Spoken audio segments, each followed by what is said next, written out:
Welcome to the Crazy Wisdom Podcasts. My guest today is Doug Ludlow. He is the CEO and co-founder of MainStreet. Their mission is to create jobs and opportunities in suburban and rural areas. And they've just recently announced that they're paying $10,000 to help people move to some of these places to get some opportunities like that. Welcome to the show, Doug. Hey, thank you so much. I'm really happy to be here. Yeah.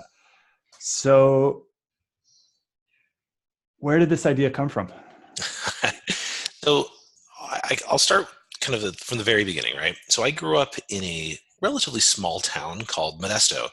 It's in California's Central Valley. Growing up in the 80s and 90s, it was a good place to live. But over the last 4 decades, we've seen job after job leave town, right? Factories closed, agricultural interest dried up.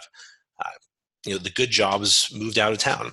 And so my entire life, I've watched my hometown go from being this place that was kind of once the idyllic American dream, where there was a huge mix of working class families, professional families, to a place where the economy has really struggled.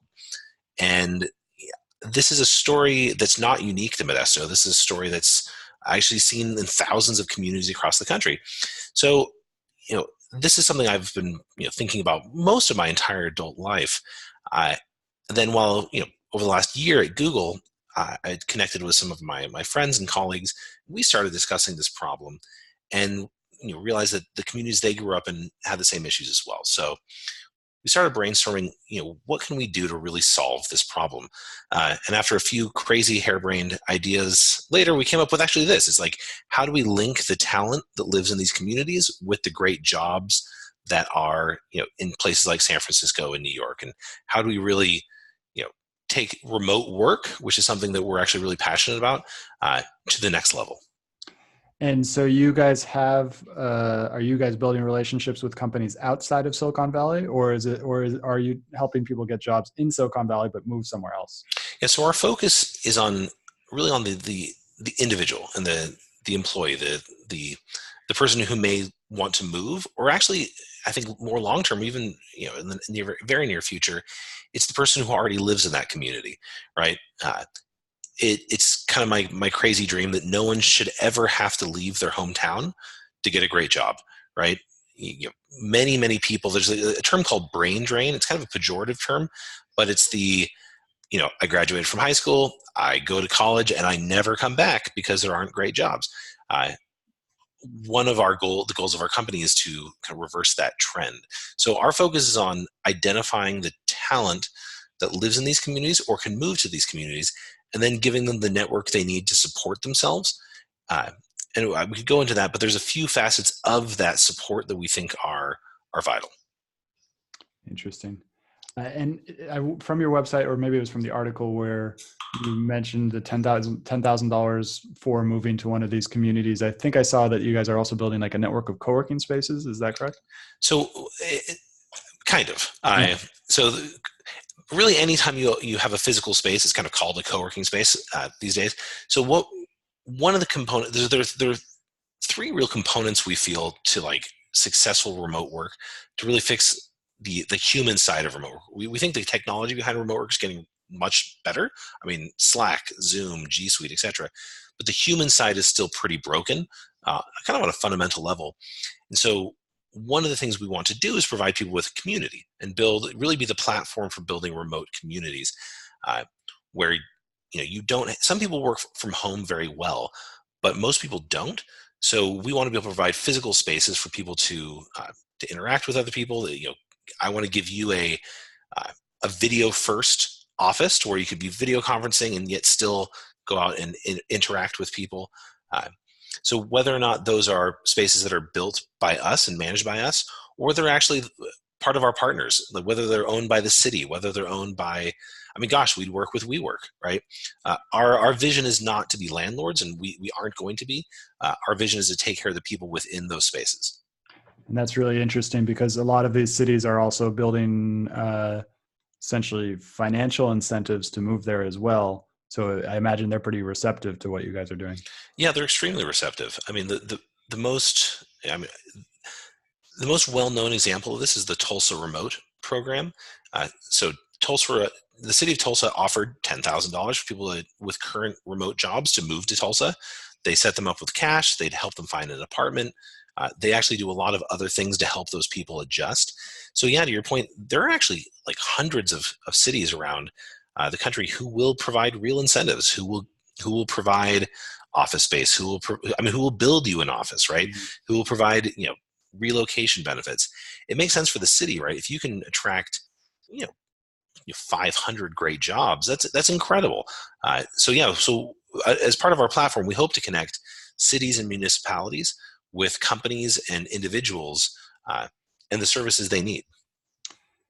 So this gets into an interesting thing I've been exploring over the past few days and past few weeks is and I'm trying to untangle it in my mind. And with each guest, I'm inviting them to help me untangle it. Sure. You have this trend towards remote work, which is, I've been hearing ever since I was growing up. I remember I once went to Clear Lake when I was 14. I grew up in San Francisco, and Clear Lake's a lake about 2 hours north of here. And I once went there, and I was like, I remember how, I must have heard it from somebody, but I remember like hearing somebody say like, oh, all jobs are going to be remote very soon. And this was back in probably 97, 98. Yeah. And I remember hearing this and being like, oh, that's going to be so cool. When I'm 30, when I'm working, I'm just going to stay on this lake and live on this lake and like have this. But people have been saying this for a long time, but it does seem to be taking off now. And now we have this digital nomad thing, which is I'm also trying to untangle. And so we've got this trend among some people that we can work remote. And then we've got I guess a question. I'm not sure if you want to take this on or if I should find somebody to take this on, but how much is remote work actually a thing among larger corporations? Like is IBM, do they have a remote work kind of policy? And I just want to untangle more of this, like how big is it that remote work is, and how is that kind of creating this atmosphere where this thing that you're talking about can actually be something big as well? Sure. No, that's a fantastic question, and there's multiple layers. We start with like, 20. I think you're exactly right. 20 years ago, people said, "Hey, with the internet and these tools, every job can be remote." And actually, we're at the point where technologically that is possible for almost every information worker, teachers, lawyers, accountants, etc. Again, there's some great tools. The internet, like with your mobile device, you could be connected anywhere. I've worked from vacations at times, sadly. What technology bumps into in this circumstance is the human component, right? It's the isolation. It's the fear about your career. There's this study that was done at Stanford. I could point you to the professor who did this. They looked at this Chinese company. It was a travel agency, and they experimented with letting their employees go remote, and they found that 50% of their employees actually started performing better than if they were in the office, and really did a great job working from home. But the other 50% basically wanted to quit. They could not stand working from home. And so you have this weird thing where remote work works really well for some people, and other people are just totally turned off by it.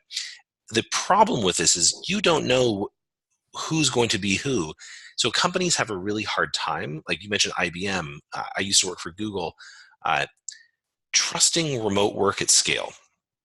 I mean, if it costs, think of how much it costs to recruit a really good engineer. It could be tens, if not hundreds of thousands of dollars in some cases. It's serious money. And if that person wants to quit after 6 months, then you've burned a lot of money and a lot of momentum and in the training. And that's actually really where our company comes in. And not to circle back to MainStreet, but we want to provide an option for those other 50% of people who want to work from the lake, or realistically want to work from, again, one of maybe 500 towns that are big enough to support some level of community. So close enough to the lake, I suppose. But can't work from home for a variety of reasons. Maybe you're right out of college and you still live with your parents and don't have your own setup. Maybe you have a dog that barks. Maybe you have kids. Maybe you just don't want to work from home. Turns out that's at least 50% of the population. So I think once that human side gets solved, then you'll see more and more jobs become, then there really is no reason to not have a remote first policy, especially in, a lot of companies are going to the point where like, hey, come in once a week. and work remotely, work from home the other 80% of the week. So once it's solved for that other percentage of the population who really can't work from home, I think you'll see remote work really take off as a thing. This is something really interesting. I'm just realizing in this interview is that one of the hardest things about living in San Francisco is that the community element is transitory. And I Yep, think it has a lot to do with this economic, just like San Francisco is one of the hardest places to live in economically. And so, but it also is one of the most places where you can get the most opportunity because that's right. everybody in the world is like, technology is about to revolutionize everything. And San Francisco is the place that you go to meet all these people. And so people come here traditionally after college and they get experience working at a tech company. They might start their own company. But then somebody recently said that you do that and then you go somewhere else again. You go back to a hometown or you go back to one of these Yep, medium-sized cities that are attractive to live for community. And that's a place where you can really like find a friend who you will be friends with the rest of your life and totally. meet with in person and stuff like that, which just is really hard to do in San Francisco because of just the economic pressure, the traffic, the you can't buy a home unless you get really lucky.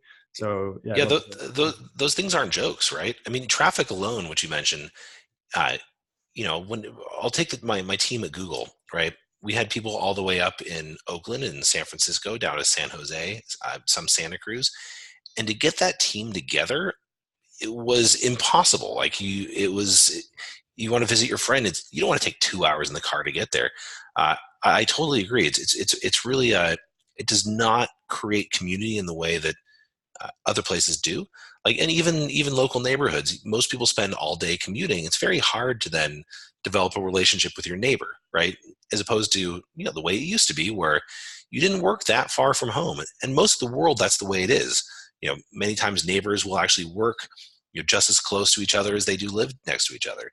Uh, and also, the home prices are no joke, right? When you're looking at home prices on average, what, $1.5 million compared to the rest of the country, which is 250,000. That's a real disconnect between you're right. You get lucky, you win the startup lottery, you save a lot of money, and then you're paying a mortgage that is still 5 times more than the average. It's not sustainable. Hmm. And I've always found it interesting that people leave California. Everybody, the hype is that we're leaving California, but they're not really leaving California. They're leaving San Francisco or they're leaving LA, and they're leaving those for another city. Because what the real challenge isn't I'm leaving California because because it's like Nevada City isn't it? It's they're not leaving California. They're leaving San Francisco for another city because like Denver or something like that, because that's the economic opportunity is all inside of the cities, which is this weird thing because now for some people the economic opportunity is online and you don't actually need it, but that's not for everyone because it's actually quite difficult for you to for most people to get a remote job unless they're an engineer or they already have an experience in tech companies or something like that. So it's really like, because I've been thinking a lot about this is like maybe my long-term plan, because my family is actually from San Francisco and I want to be close enough. So maybe my long-term plan is to actually move to Nevada City, a place like Nevada City, which is up in the mountains, lower cost of living, because it's still lower cost of Yep, living in a lot of places in California and Modesto, like it's still that's right. lower cost of living. Significantly. Yeah. So it's this weird thing that it's like it's not only like leaving California, it's leaving the city for another city where you can also find economic opportunity. That's right. Well, statistically, if you leave the San Francisco Bay Area, you are actually most likely to move to Sacramento. Uh, that is the number one destination for people leaving the Bay Area, followed by locations like Stockton, Modesto. Most people who leave Los Angeles, you mentioned, don't leave California. They move to San Bernardino. They move to Riverside in the Inland Empire. Uh, People really like California. California is great. People don't like the crush that becomes the Bay Area.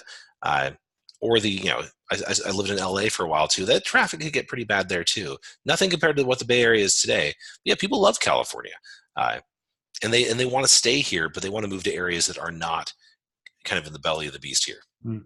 And so what are the cities that you guys are already working with, or what are the most attractive kind of medium-sized cities or smaller cities that you're really finding a lot of people wanting to move to? So our first three cities are starting. We're going to be moving to Sacramento. We're going to be opening up in Salt Lake City Hmm. and then Portland. So these are in the, Sacramento is by far the number one place people from the Bay Area move to. Salt Lake and Portland both are in the top 10. The reason we're doing these locations, and they are, you know, they are far more suburban than they are dense urban. They have educated populations. They have, they have good infrastructures. People want to live there. People move there, but actually, most tech companies do not have a presence there. Most do not have a satellite office even. So we think there's an enormous opportunity in starting in these cities to develop this, the spreading of the tech talent. Right? There's an enormous pool of talent in Sacramento, in Salt Lake, and Portland. You don't have to get them to move there. You just have to connect them to the global, the global economy. Interesting. So what are the most important elements to building a community in person that helps promote a better remote work environment? Sure. So there's one is proper remote recruitment. The second is community, and we can talk about what the actual community means. And then we're providing a bit of a career guarantee. Actually, let me start with a career guarantee, the MainStreet guarantee, which I think is pretty interesting. So after isolation, which is the number one concern of remote workers, they don't like being alone. The number two concern is often fear for their career. If you're a remote worker, if you lose your job, you can't necessarily get another job, easily. So what we're doing is for anyone who's a MainStreet member, if you lose your job, if your company closes, if you get laid off, we're going to give you a stipend of up to $5,000 for 3 months and provide benefits to your family while we work with you to find a new remote job. So again, it's that we think it's a pretty strong value proposition to a remote worker because, for example, your example of living up at the lake, that would be the dream. And yet, if you lost that job, time to move back to San Francisco, right? Mm-hmm. We want to let you know that, hey, even if you lose that job, you're going to be okay. We're going to work with you right away. So it's a guarantee that we've actually seen has provided a lot of value to workers. Going back then to the remote recruitment done right. So have you ever looked at remote recruitment job boards or remote sites? They're not great, right? I am hunting for a needle in a haystack. Maybe my talents are aligned. It's because the overwhelming number of jobs that are posted are actually not posted as remote jobs. You must be based in Mountain View, you must be based in New York, etc. And yet, over and over and over again, for the right person, a job can become remote, right? If Amazon really wanted to hire this, fantastic engineer, but it was a requirement of that engineer to be remote, odds are Amazon would say yes, right? And so what we're trying to do is turn remote recruiting on its head to where we identify talent, we screen that talent, let you know that this is actually going to be a very good remote worker, and then we expose companies with jobs to that person, as opposed to making a talent person go hunt around themselves. So again, it's you asked what to make a remote community, a remote network successful. I can't make you look for a job, a needle in a haystack. I need good companies to come to you. We're asking people to basically raise their hand and say, "Hey, remote work. I'm qualified. Remote jobs come to me." So that's really interesting. There's it's essentially Lambda School is trying to do essentially a similar thing where they train the right people, find the right thing, but specifically for development, and then they have a relationship with a lot of different companies hiring. So you guys are essentially going to build a lot of relationships with these companies so you can source the right things to your members. Yeah, go for it. That's right. The Lambda School's amazing. And I think we're all part of the same story, right? Lambda School will help turn you into a great remote professional or a great professional. We actually think there's millions of people that, with maybe 2 weeks worth of training can become a great remote professional. Mm-hmm. Let's say, are you an accountant? Go through our remote training course and now you're a remote accountant, right? And so this talent pool, again, that we were able to tap into by featuring kind of the person first, the employee first, and their skills, I think really, really helps change the equation. And then the final part, and this is what I spend most of my time talking to people about, because in some ways it's the easiest to understand. It's also the it also like attracts interest because you wonder how this is going to work. We think community is the biggest missing piece here, right? Because if let's say we give you a job guarantee, and let's say we help you find a fantastic job, if you're miserable in your work environment, it's just not going to work out, right? If you're one of those 50% of the people, the population who can't uh, work from home for whatever reason, or doesn't want to work from home, it's going to be a bad environment. So we want to create these communities, and there's a variety of things that we think need to be done here. We think it needs to be a location outside of your house. We think it needs to be a location where you're interacting with other people. Uh, but and that's starting to sound like a co-working space. And you know what? Co-working is the first step here, which is great. Like again, we think WeWork is great despite all their problems. Where I'm in a WeWork right now. What you then need to do is take that co-working center and turn it into a actual remote first center. So for example, I use video conference all the time. Like I'm on 5 video calls a day. I always have to find a conference room to work out of, right? It doesn't work at a hot desk. It doesn't work in our shared office. More and more, the future of work is through video. So we want to be able to provide every single person with a dedicated private, small private office with a second screen, literally a second screen video conference to where, you don't have to fight for a conference room. You don't have to pay extra. It's just, this is your space, right? So it's video first. It's always on. It's always there. You then actually need the members of this community that actually have some ties that bind them together, right? So whether it's not just community events, but offsites, right? The same type of think about all the things you may do working with a broader company. Literally offsites, holiday parties, connections between people. These are things that don't actually occur naturally in most co-working spaces. There's no budget for it, right? WeWork is the most well-funded co-working space of all time. The average co-working space, the community is, I hope you bump into me while I'm meeting, getting my coffee. So we want to be able to provide the same type of, activities, engagement that you'd have at a larger company, right? Yes, you aren't interacting with your own company, but you are interacting with other people. Yeah.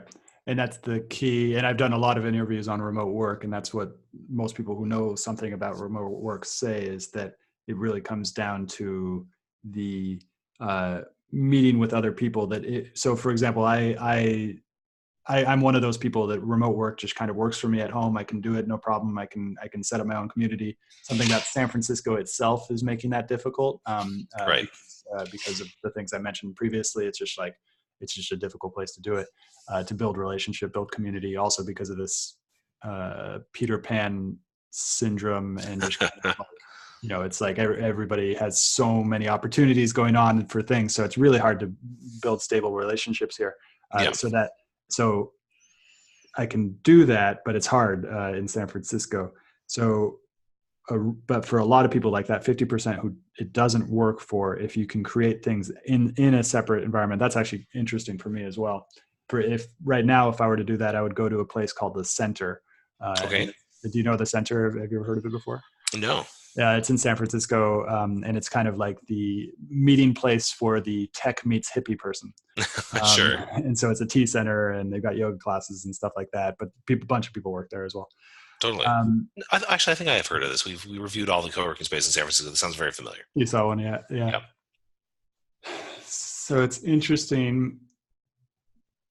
I guess I should start to ask you about this rise of technology startups outside of Silicon Valley, because we're right now we've looked at it from the U.S. economic standpoint, and there are a lot of other countries. And you mentioned brain drain, and it was really interesting because 3 days ago I talked to somebody in India who went to YC but couldn't actually come because of the visa situation. Yeah. And he had grown up his whole town in India, and growing up he would hear about this brain drain from India to the United States, and now it's reversing. So it's going back to India.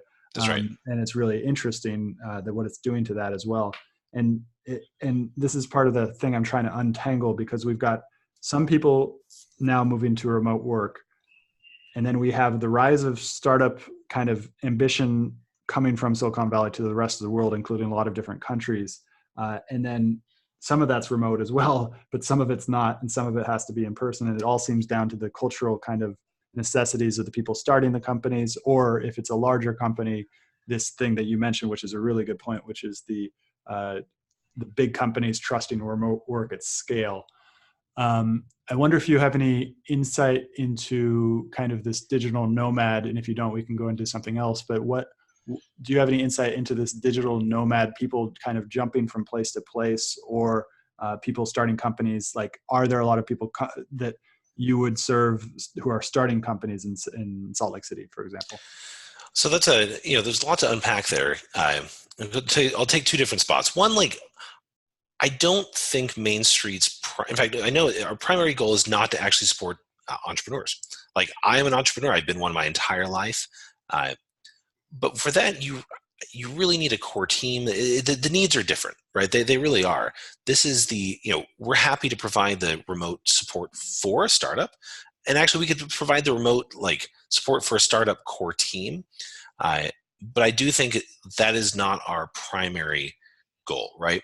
I mean, don't get me wrong. I think in any healthy ecosystem, you need the brand new companies, you need the legacy companies. There's a great book written by Brad Feld, I don't know, 10 years ago, called Startup Ecosystems. He talks about this. You need the legacy players and you need the fresh people. So I think Main Street will open up in locations where there's, there is entrepreneurial energy happening. I mean, if I take a step back in my career, I've bounced between startup and big company back and forth, but I've had to do that basically in Silicon Valley. It'd be great to give someone the opportunity to do that in Boise, right? Work for the hottest startup, work for Google. It should be one and the same, right? So I think that's the role Main Street can play, is facilitating the ability to jump back and forth. Going back to the issue you talked about at first, this brain drain back to India, or this. I think what you're seeing, and this is, I still think we're all grappling with how to deal with what is happening here. For a long time, we assumed that there was one internet, and that one internet would be owned by companies, Facebook and Google and Amazon. It turns out there's actually like 3 different internets, and you're seeing these centers of gravity form. You do have this primarily U.S., European-based internet with fully developed countries. You have some giant companies out of it, but you then have China, which has its own unique ecosystem that is almost impossible for any other company to crack into. So at this point, if you are a Chinese national, you don't need to come to the United States. You can stay there. You don't even need to work remotely. In most cases, you can't. You can create an enormous amount of wealth in China itself. And then you have this other internet, this third internet, was starting to develop, centered in India, in the Philippines, which is this, it is a truly mobile first market. It is truly, you don't have the same legacy issues that you have in the United States. And so you're seeing these companies that are just exploding and really, hovered around India. The opportunities are enormous, and the business models don't look anything like what you saw with, the 90s web, right? Which really everything's kind of a legacy, here of what happened in the 90s. You're seeing these companies that were born mobile, these companies that skipped through the ages where we didn't really have online trust, right?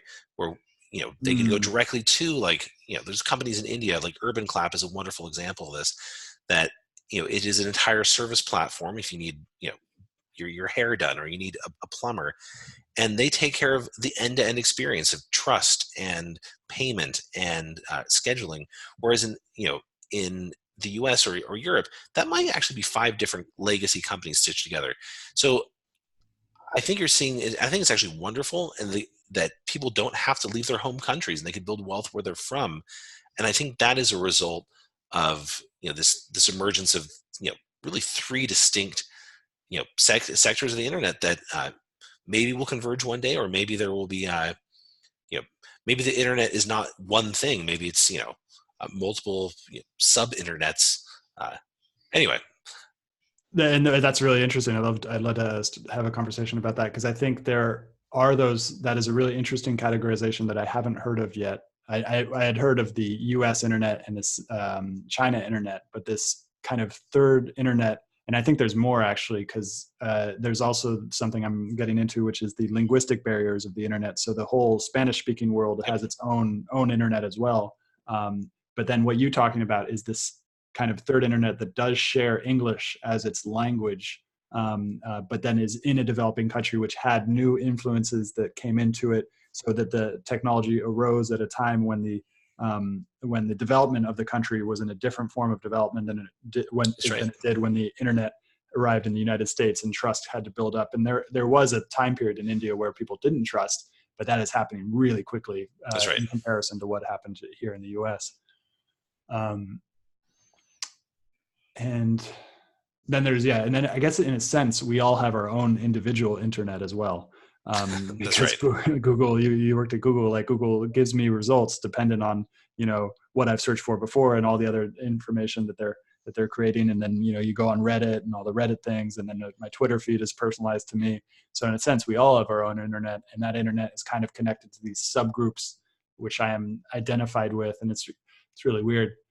If you have anything to say on that, we can talk more about that or go into something else. Sorry, we may need to edit that. I lost you for a split second. Mm-hmm. I heard when you go on Reddit, you have your own internet, and then Twitter, you have your own internet, and so it's like the internet is becoming personalized to each individual, but then it's I don't know if you have anything to say about that. I do. What's interesting is you described multiple services just there that you use, whether it's Reddit or Twitter or Google. What's interesting in much of the developing world is they have very little web content that is actually built in their language, right? For example, the overwhelming majority of the world's internet content is actually built in English. So Google can build a phenomenal search engine when there's an insane amount of English content. But let's say you live in a region that is the fourth most popular Indic language, you're going to have very little information available to you.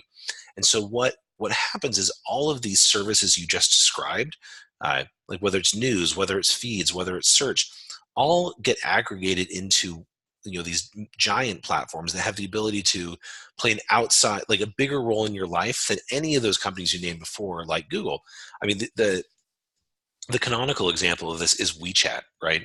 In China, to where it becomes the internet for people. It's your chat, it's your payment. It can be used for search, used for shopping. It's kind of extraordinary, and a lot of that comes from that we take for granted that the web is in English, and I will always find what I'm looking for, and that is because that is not true everywhere. It's leading to these models that we're just beginning to understand.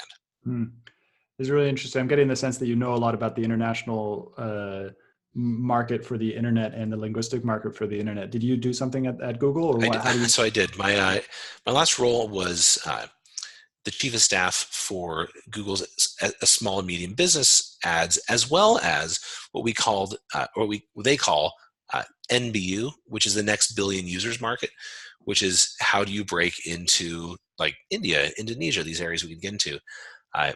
No, it was a fascinating time. I learned an extraordinary amount. So what I learned is that we don't know, like we're very confident in Silicon Valley that we're taking over the world and that we're changing the world.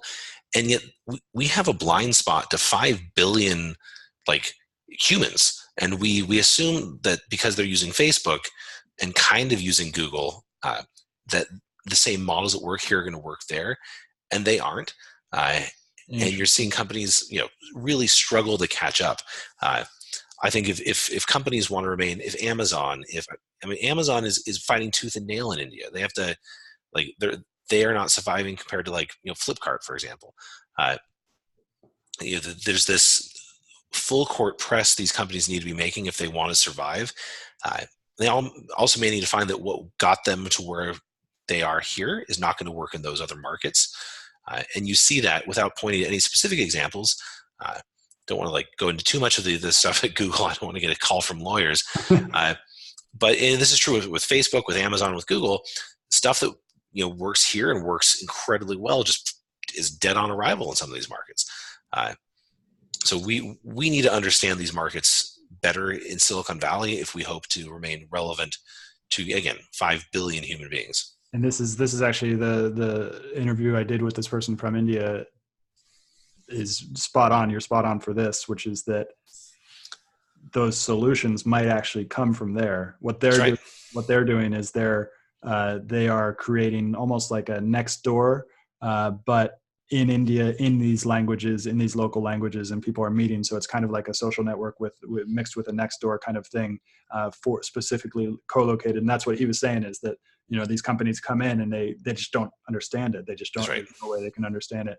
So I think that's part of what this show is going to be, is finding those next companies and finding how, them, and kind of getting it out there, which is because I don't think the Chinese are going to do it as well. No.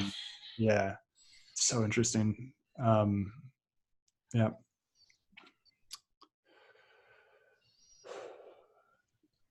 We just covered a lot of ground. That's what we went from Salt Lake to Bangalore very quickly.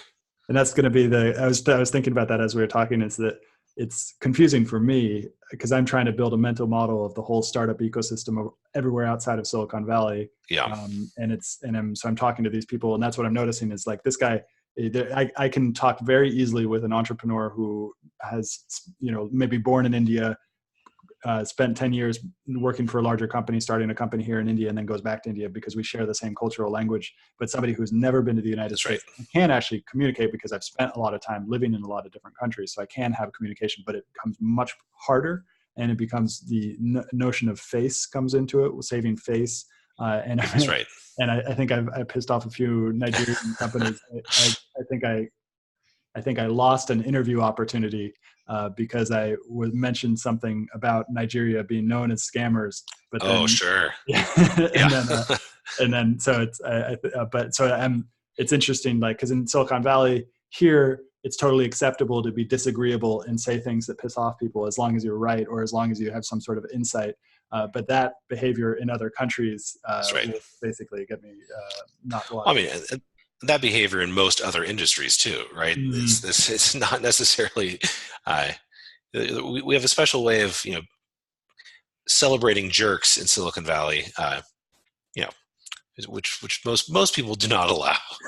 Maybe Hollywood, I guess. Yeah, interesting. This brings to mind, it's totally tangential, which is that there are some groups of people, there's some that are hard to break into, groups of people doing industry. Hollywood would be a good example, but in Silicon Valley, it is easy to break into, kind of. It's easy to at least get into contact with people, but then there are other groups that are harder. And this could kind of get into what you're doing as well, because I wonder what the cultural complexities of, like, how far have you guys gone into talking to the city governments of Salt Lake City and of Portland, and how is that different from communicating with people here in Silicon Valley? So we actually have had extensive conversations with U.S. Conference of Mayors, with multiple economic development committees and firms across the country, all of whom are actually very excited about what we're doing. All of these organizations literally have millions of dollars that they can spend to attract talent to their region. They have ad dollars. They have facilities. They're dying for this. So and actually they're finding they're very successful. I don't know if you've read this. I think it was a Wall Street Journal article talking about how millennials are moving back to Bakersfield in droves, right?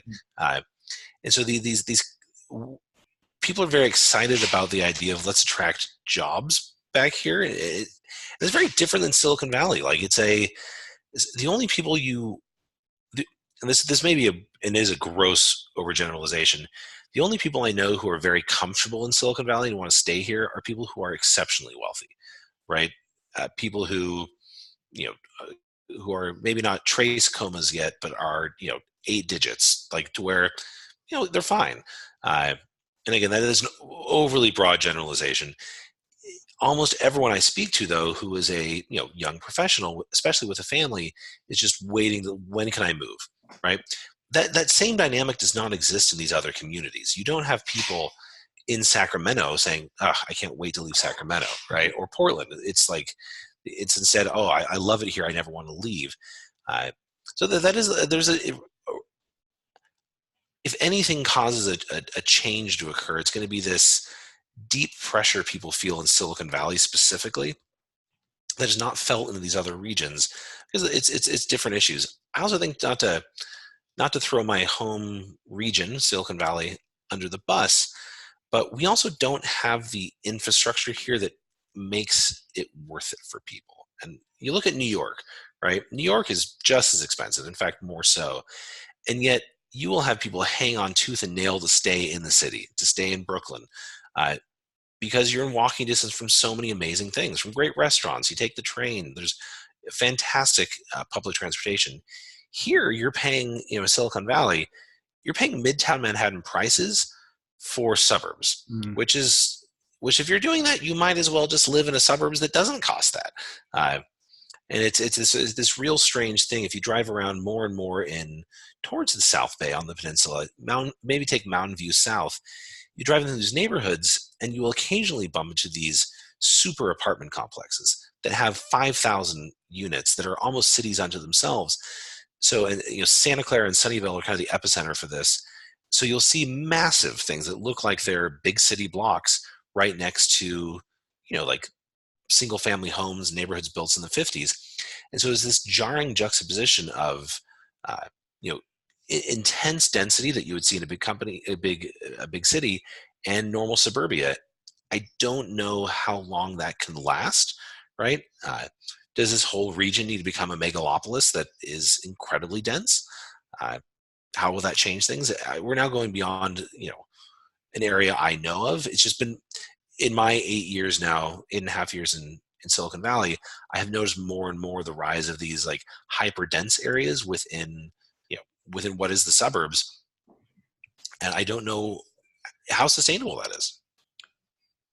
I want to go back to something you said earlier, which was really interesting, which is that a lot of people here in San Francisco are wanting to leave and can't wait to get out. And it is interesting, the thing that you mentioned about family, because if you aren't part of that, people who are making that high thing that makes you very comfortable to live here, you are, and you have a family, you are definitely thinking about leaving this place because That's right. it's not sustainable. And then there's another thread, which is culturally, San Francisco is very interesting right now. And it's something I first started investigating on the show actually 2 years ago now, which is that San Francisco not only was the birthplace of technology, but it was also the birthplace of the melding or smashing together of Eastern philosophy and Western philosophy and spiritual practices and all this different stuff, That's right.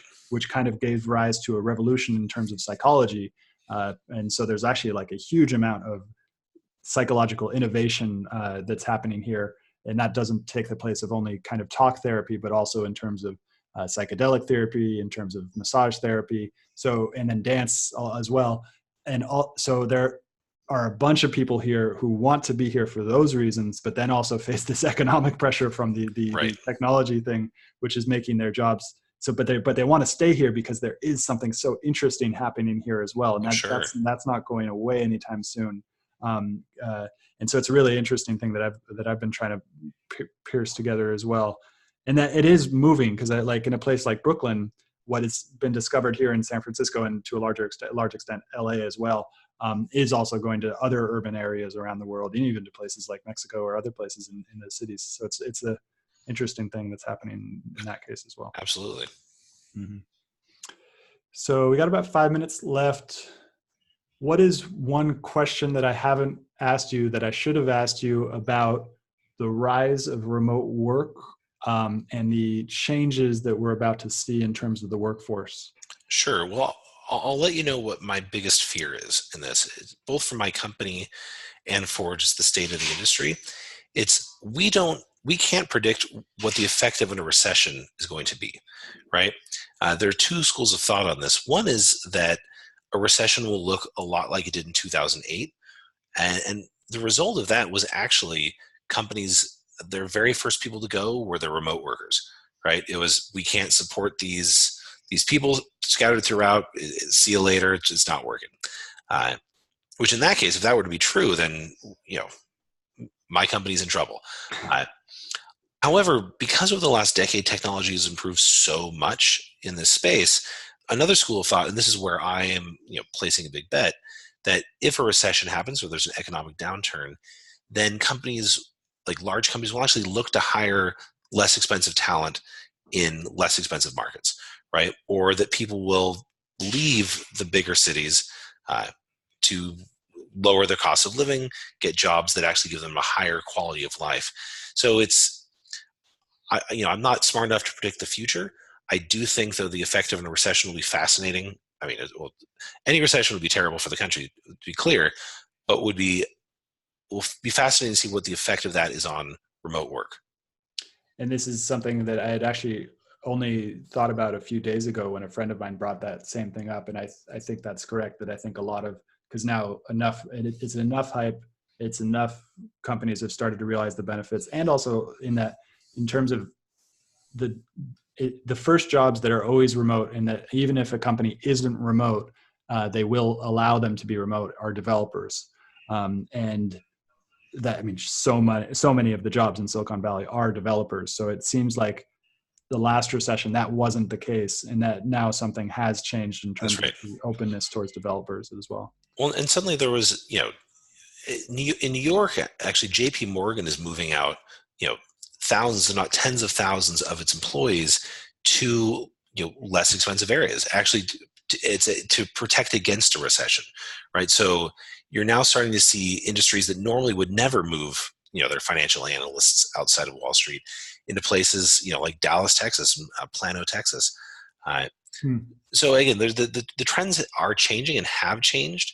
It'll be interesting to see how deeply remote is embraced by, how many different types of companies and industries. Interesting. Well, this has been really cool. How can people find out more about MainStreet? So go to workonmainstreet.com. Again, that's workonmainstreet.com. If you're interested in leaving the Bay Area, you can apply for our program. It's up for a limited amount of time. We, of course, like every startup, have our own Medium post, and you can go check that out, or find us on Twitter or Facebook, any of the usual locations. And what does the application process look like for the grant? It's actually pretty easy. You'll submit your email address. We'll send you a link to the application. You talk a little bit about your background. You talk about where you're interested in moving. We're then able to screen, is this the right choice? For example, if you are in an industry where remote work is going to be very, very difficult. For example, my wife's an OBGYN. It's going to be a long time till that goes remote, right? If you're in the right industry and the right background, then you're a candidate. And actually, we've had thousands of applications, and hundreds of those people have been great candidates. And that's just really during week one. That's really interesting. I'm really looking forward to seeing where you guys take this, particularly as a kind of this, Lambda School thing, you guys and FlockJ, and then a few other companies that are trying to create the avenues for this ability for people to start getting into the tech ecosystem as the tech ecosystem distributes itself. That's right. Yeah. Cool. Thank you so much, Doug. My pleasure.